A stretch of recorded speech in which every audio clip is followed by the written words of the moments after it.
Agradecemos a las autoridades del 122 Campeonato Abierto de Polo de la República Argentina, aquí en el campo de polo en Palermo, que nos permitiera Medicina y Salud iniciar nuestro programa directamente desde la tribuna principal en un interesante encuentro entre Ernestina y Chapelufú. Realmente para nosotros hacer la apertura desde aquí es un lujo, es un placer. Aprovecharemos como siempre a tomar algunas declaraciones de invitados al stand acerca de novedades en lo que se refiere a terapéutica endovascular y cardiología intervencionista. Y hoy tenemos la oportunidad de transmitir directamente desde el CUR central del campo argentino de polo en Palermo. Bueno, espero que sea un programa de mucho interés para ustedes. Para nosotros va a ser de mucho interés, seguramente científico, pero sobre todo el placer de poder estar aquí. Gracias. Agradecemos al doctor Alberto Seagata, que es jefe de cardiología intervencionista, ¿es? Sí. Cardiología intervencionista del Hospital Garrahan, del Hospital Británico, Hospital Alemán, Hospital Español, y bueno, buen amigo nuestro y de Medicina y Salud. Y vamos a aprovechar, Alberto, a hacerte algunas preguntas. Primero, agradecerte que estés acá, que te sacamos dentro de un día tan hermoso viendo polo. Te distraemos un poquito para preguntarte algunas cosas. Gracias. Bueno, Alberto, ¿cómo ha evolucionado desde que vos empezaste a hacer pediatría intervencionista o diagnóstica a la fecha? Si creías que ibas a llegar a hacer las cosas que hoy se están haciendo y las estás haciendo vos personalmente y ves que se está haciendo en el mundo. Sí, no, desde que yo terminé la residencia, que se hacía más o menos cateterismo cardíaco puramente diagnóstico, a partir de los años 86, 87 se comienza con la parte intervencionista, más que nada con la parte de dilataciones. Pero a partir del 89-90 viene el boom de los cierres con dispositivos, tanto de ductus como de comunicación interauricular y después de comunicación interventricular, y esto ha sido un avance fenomenal en toda la cardiología pediátrica. Bueno, vos estás en centro de pediatría muy reconocido y especialmente en el Hospital Nacional de Pediatría, el Hospital Garrahan. ¿Desde qué edad o desde qué peso estamos hablando comenzás a hacer este tipo de tratamiento?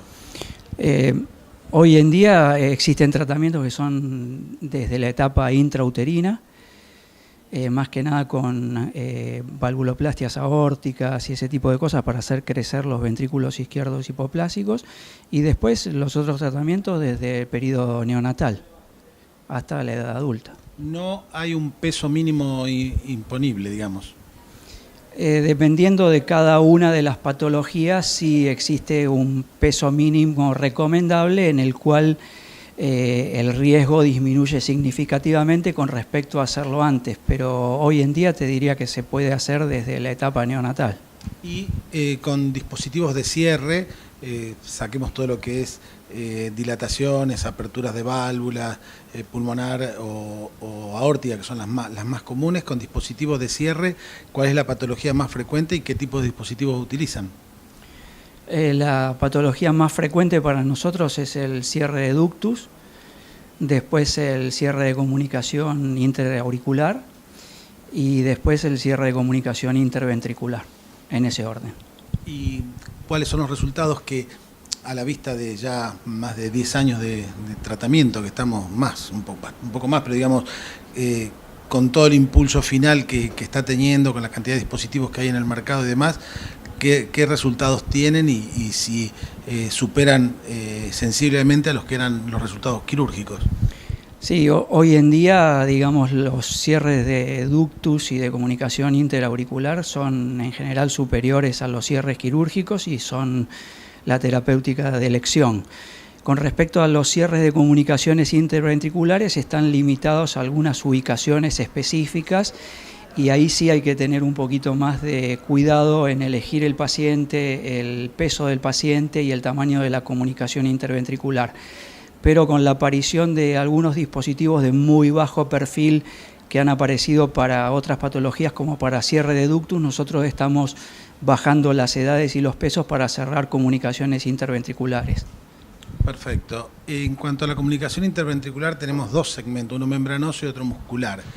Ambas se pueden cerrar, los dispositivos son iguales, son diferentes, es más fácil una, la otra. Se pueden cerrar ambas. Los dispositivos son diferentes, en general cada una de las empresas tiene dispositivos específicamente diseñados para el cierre de CIB perimembranosa o para el cierre de CIB musculares.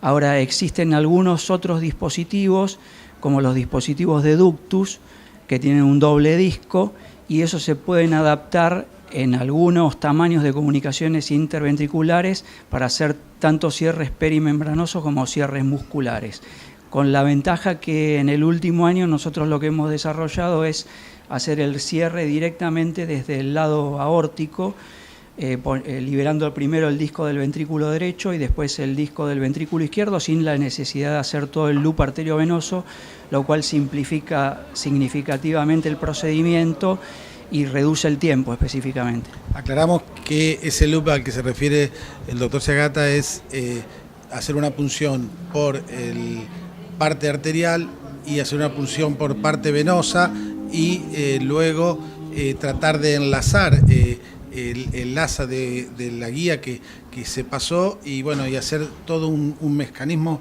Yo eso lo llamo mecanismo funicular porque está fijado en dos puntos y está tratando estás tratando de fijar bien para que el dispositivo pueda transcurrir sin ningún inconveniente el septum. Exacto. Eso en general se usaba porque los dispositivos necesitaban un frenchaje bastante importante de 7 y 8 French para hacer la colocación, pero a partir de los dispositivos nuevos que van por 4 o por 5 French, uno directamente invoca la comunicación interventricular desde el ventrículo izquierdo al ventrículo derecho y ya desde ahí le descarga el primer disco y después le descarga el disco del lado izquierdo.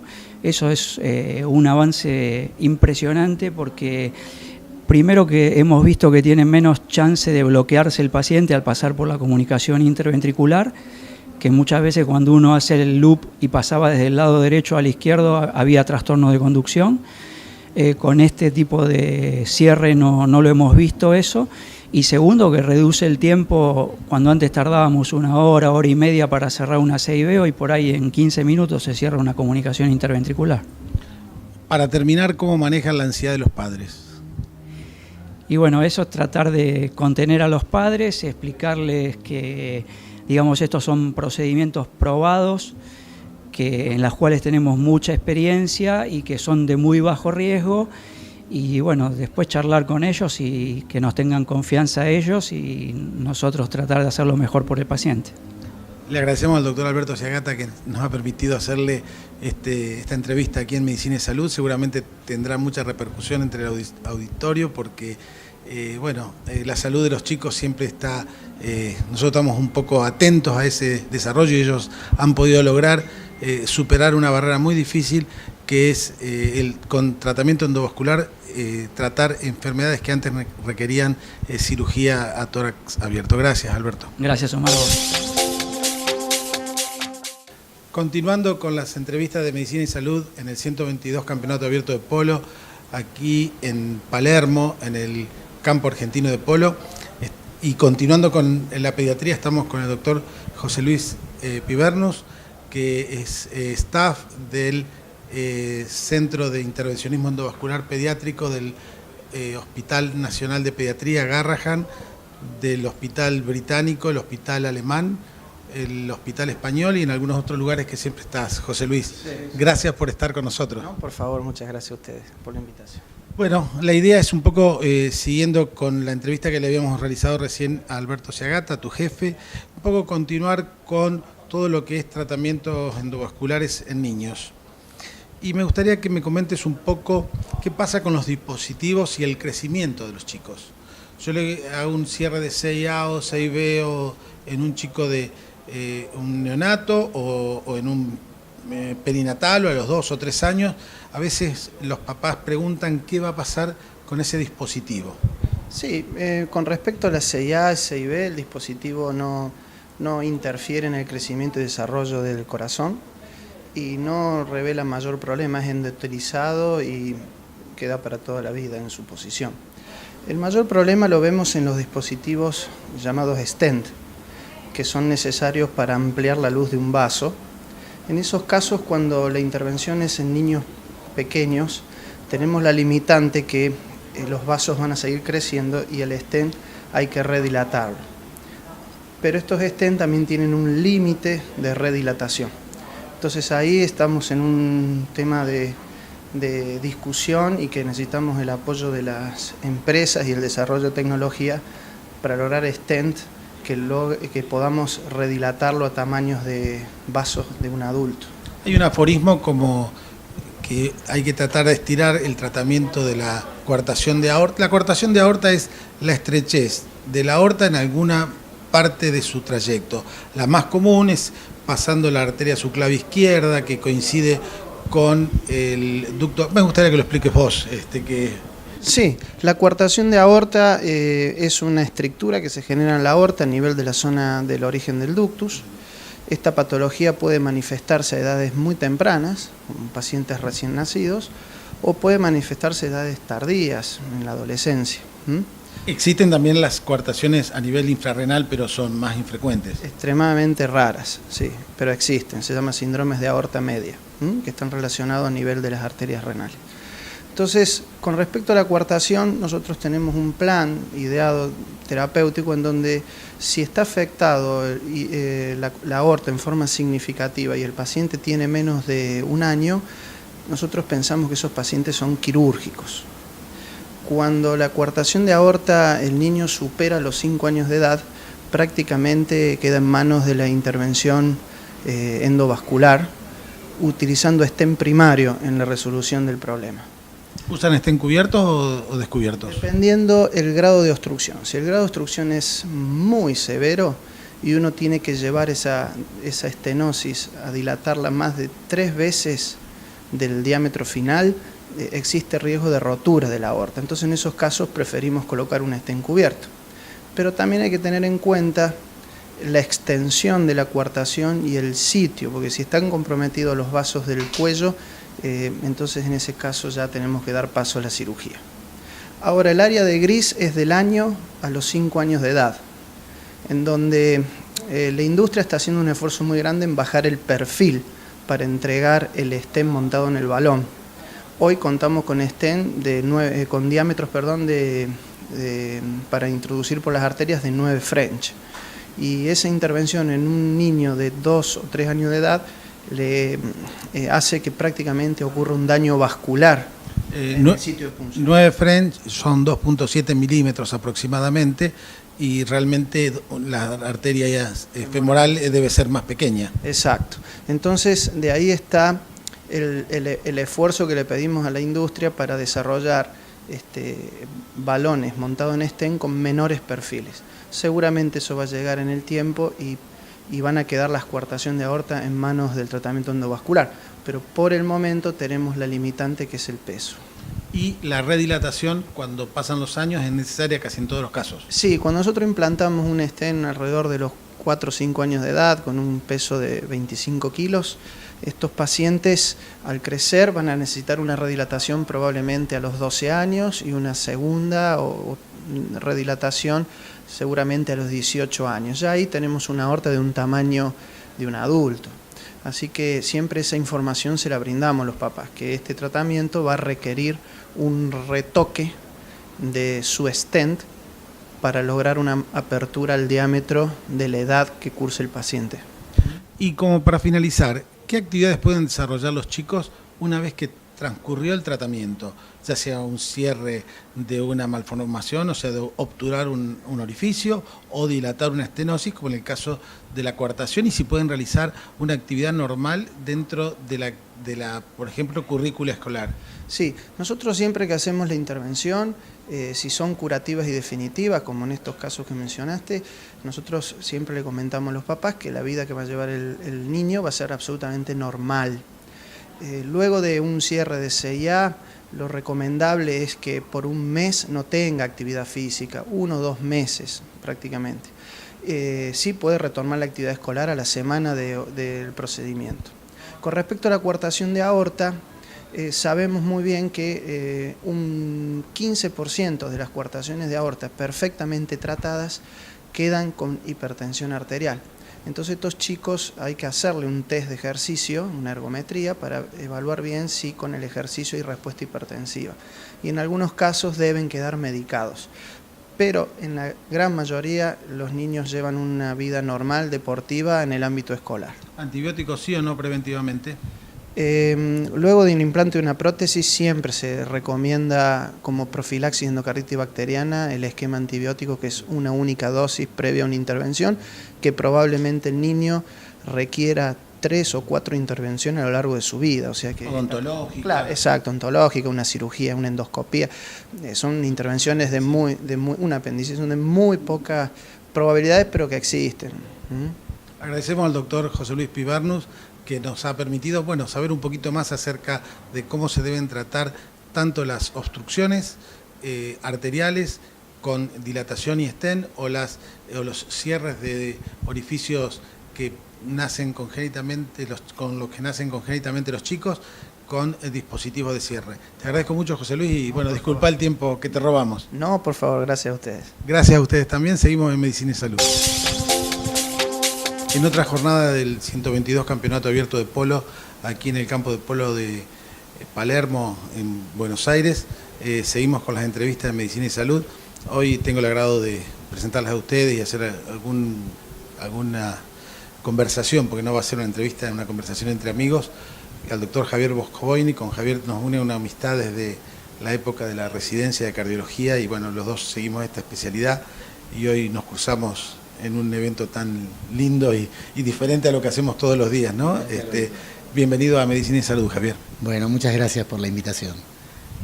Javier, un poco este programa se ve en todo el país y vos que tenés actividad en distintos centros, en distintas regiones del país, ¿podrías dar una opinión de cómo está la cardiología intervencionista, la terapéutica endovascular, que es lo que nosotros estamos realizando día a día en las distintas regiones?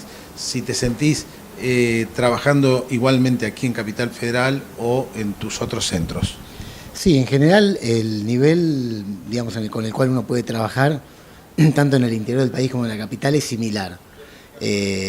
Podemos decir que la gran mayoría de los pacientes, por ahí por encima del 90% de los pacientes, se tratan con procedimientos muy estandarizados, cuyos resultados son comparables entre distintos centros, y en general nuestra especialidad, que es mínimamente invasiva, son resultados que son comparables entre los distintos centros y muy estandarizado. Hay determinado tipo de pacientes que requieren por ahí procedimientos con un poco, con una tecnología superior, y la podemos encontrar en las capitales importantes del país, y por ahí en ciudades más pequeñas deben derivar hacia esos centros. Pero en términos generales estimo que debe ser menos del 5% de los pacientes que requieren ese tipo. Sí, yo calculaba que en general todo lo que nosotros realizamos en angioplastia coronaria, y te diría que angioplastia periférica convencional, no de regiones distintas, pero importantes o diferentes o complicadas, se puede realizar en cualquier lugar. Me parece que colocar un stent en una arteria coronaria en el sur, en el norte o en el centro del país es exactamente lo mismo, un poco para que la gente sepa que nuestra especialidad está bien difundida y bien tratada en todos lados. Sí, es exactamente lo mismo, e incluso algunos procedimientos complejos involucrando importantes arterias del corazón, como el tronco de coronaria izquierda, o por ejemplo angioplastía carotidia. Son todas angioplastias que se pueden realizar de manera similar en cualquier centro y en cualquier lugar del país, con cierto nivel, obviamente con gente entrenada para realizarlo, ¿no? Quizá la patología más compleja, como podría ser un reemplazo valvular aórtico percutáneo, que lleva un poco más de tiempo de experiencia y donde los casos quizás no son tan numerosos, a lo mejor uno tuviera que tener un poquito de, por lo menos, de recelo en la indicación en los primeros casos, no buscar casos complejos, aunque obviamente todos los TAVI, todos los reemplazos valvulares aórticos percutáneos son complejos, pero digamos que probablemente ese sería hoy el punto más crítico en cuanto a la decisión. Después me parece que el resto no hay. Sí, es verdad, pero yo eso lo llevaría más hacia la experiencia del operador, más que de la tecnología necesaria para realizar. Sí, no por la tecnología, porque la tecnología está bien en todos lados. De hecho, que hay una forma de auditar y controlar las salas por el Colegio Argentino de Cardiólogos Intervencionistas que trata de homogeneizar todas las salas. Exactamente. Entonces, ahí está en la experiencia de cada operador, en la selección del caso. Creo que es gran parte de nuestro trabajo es la selección de qué paciente requiere qué terapéutica. Y es cierto que para la patología estructural, sean recambio de válvulas, o cierre de orejuela u otras patologías más específicas, cierres de comunicaciones interauriculares o interventriculares, requieren por ahí gente más entrenada. En los centros en los que yo trabajo en el interior del país, que fundamentalmente es en la Patagonia y en San Luis y acá en el Gran Buenos Aires, cuando tenemos que hacer prácticas en las cuales involucra, por ejemplo, un cierre de comunicación interauricular o patología muy específica, tratamos de buscar algún operador experto y hacerlo juntamente con él y con el soporte muchas veces, en el caso por ejemplo de Angiocor, que nos provee de un eco endovascular, muchas veces que nos permite realizar el procedimiento con una seguridad absoluta.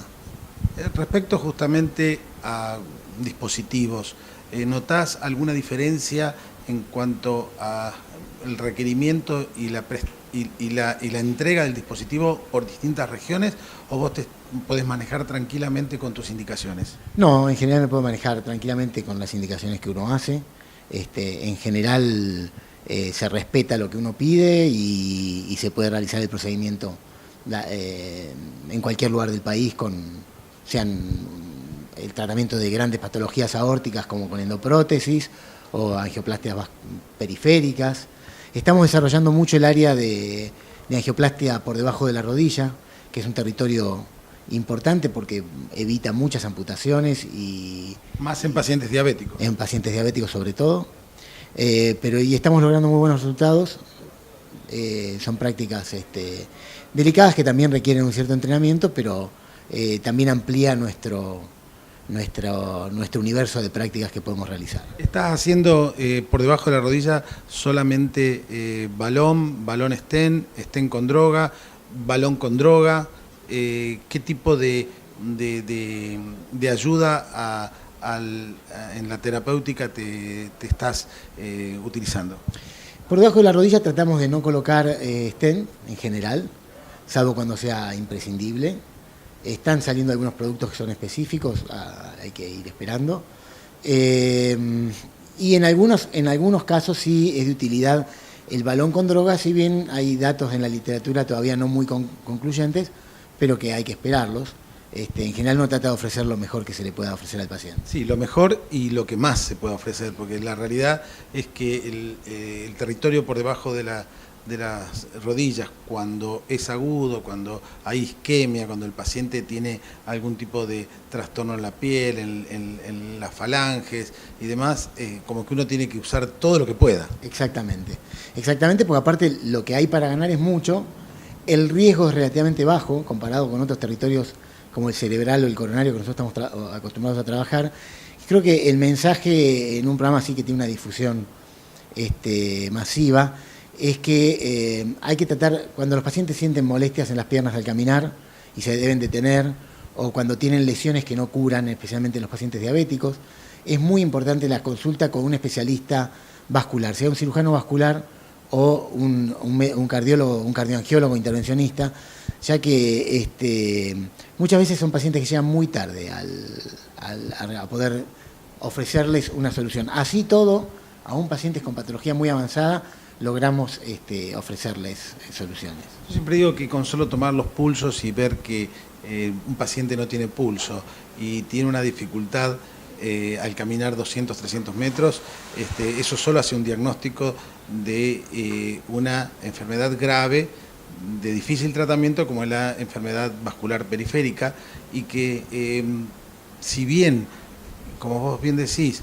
no tiene una alta mortalidad como otros territorios, pero sí tiene una alta morbilidad, sí. Y es muy invalidante y más porque en algunos pacientes lo encontramos cuando se asocia diabetes y tabaquismo, está presente en pacientes jóvenes, menos de 60 años, que están en edad activa y en general no pueden hacer su actividad. Sí, es una patología muy invalidante, muchas veces terminan en amputaciones y lo que nosotros estamos viendo es que muchos pacientes que están prácticamente esperando una amputación terminan recuperando el miembro y los resultados son muy espectaculares. Obviamente que no todos los pacientes se benefician, pero es bastante alto los pacientes que mejoran y que se les puede ofrecer algo.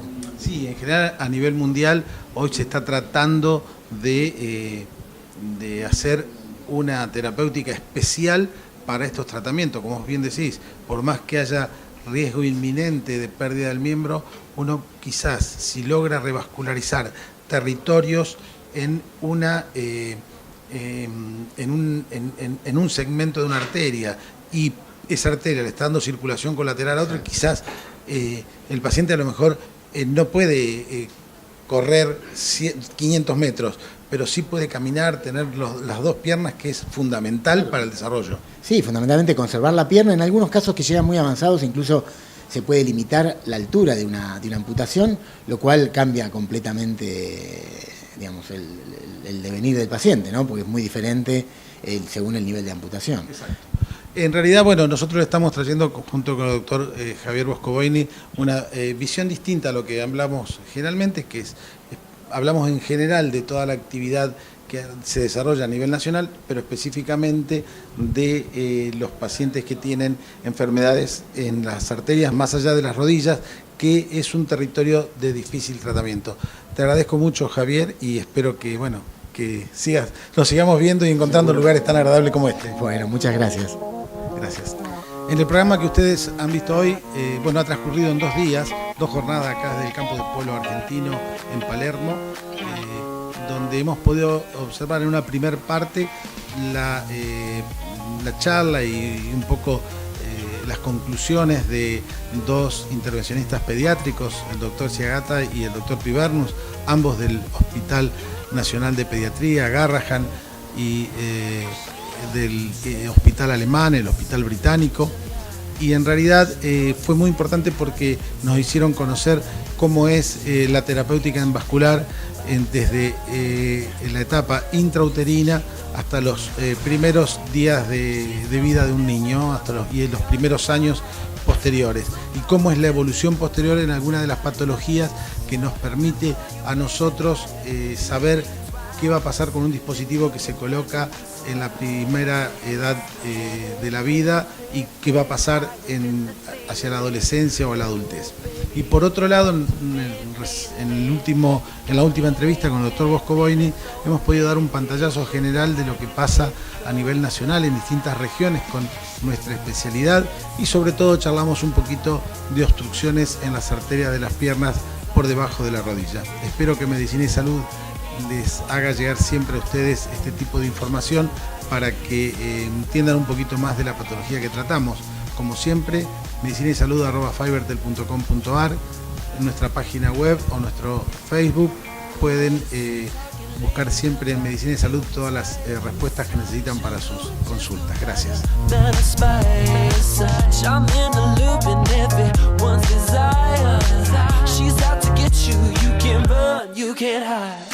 She's something mystical, they color lights, I say. So far from typical, but take my advice. Before you play with fire, do think twice. And if you get burned, well baby, don't you be surprised.